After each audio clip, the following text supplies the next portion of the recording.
Hi, my name is Andres Orozco, and we are doing a project on researching the sunscreen filter's impact in the environment.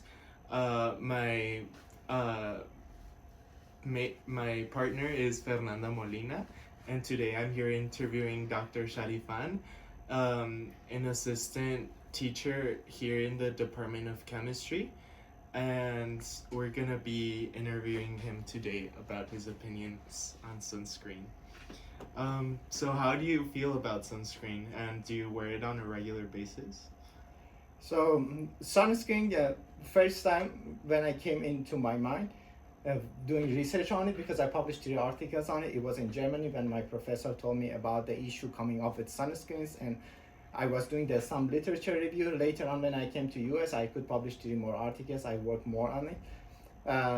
I didn't know about issues that happening about the sunscreen. Then I I was realizing, okay, this is a big threat, and it will impact the corals. But I published 1 article on bleaching of the coral in Persian Gulf because it's for me it's really alarming issue, and nobody cares about the corals in Persian Gulf, and we have high number of tourists, and there is no control of how many tourists they are entering in the coastline.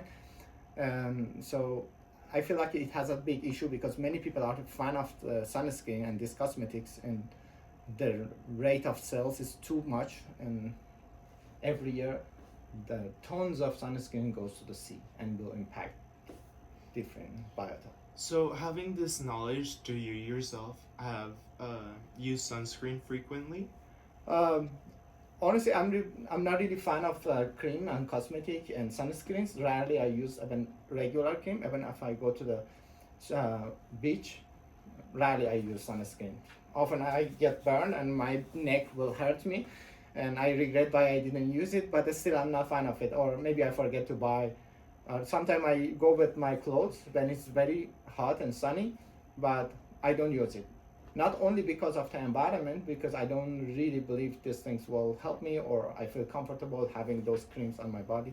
So rarely I use them. Would you recommend using other alternatives like an umbrella instead of chemicals that could pollute the environment?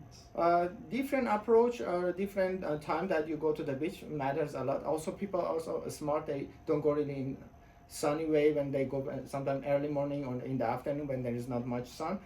But people they can take different approaches based on themselves and what level of understanding they have about the consequence of having so much sunscreen, and that would be washed off to the water depending on the temperature and the type of sunscreen they apply, because we cannot really have a control on the formulations of sunscreen and the brands that people they like to buy. Each brand comes with different formulation. There is no standard approach that so these sunscreens are allowed in this time in this zone or in that zone of the beach. So I what was the question? It was if you recommend other alternatives other than Mm. sunscreen. The science is developing day by day. There are several sunscreens that have been produced as environmental friendly or eco-friendly. I'm not sure to what extent it is eco-friendly. Is it like a commercial things or really practical? It's really eco-friendly, and they have tested that there does not have that much uh, damage to the environment.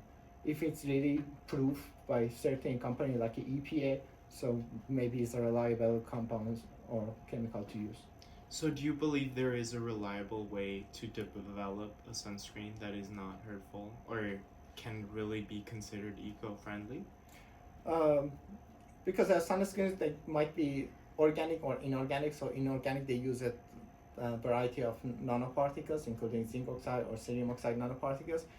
Each may come with different consequences to the environment. For example, the metallic oxide they produce reactive oxygen, especially that still would be uh, harmful to the biota in the water. There are a lot of research they need to happen. I don't have that capacity to do the research, but mostly those institutes they are close to the ocean. They have facility to grow different marine organisms and to do different tests. Maybe they can work on that and to come up with the best scenario for having more eco-friendly sunscreens. Having all this knowledge, how would you approach informing the public of taking care of their skin without having this negative impact on the environment? So there are many factors involved in that. So it's not like my scientific point of view. So the politics, economy, environmental governance, many factors will need to work together to bring this awareness, and people receive enough education about the consequences of the sunscreen they would apply on their skin. So I really cannot touch on that because there are many other factors involved on that. So it needs time that people learn more and develop more this idea about having proper sunscreen or what approaches they can use that to have safer environment. All right, thank you so much. Thank you so And much with that, again for we having me. I wrap up appreciate the your time. interview. Thank you. Have a nice day.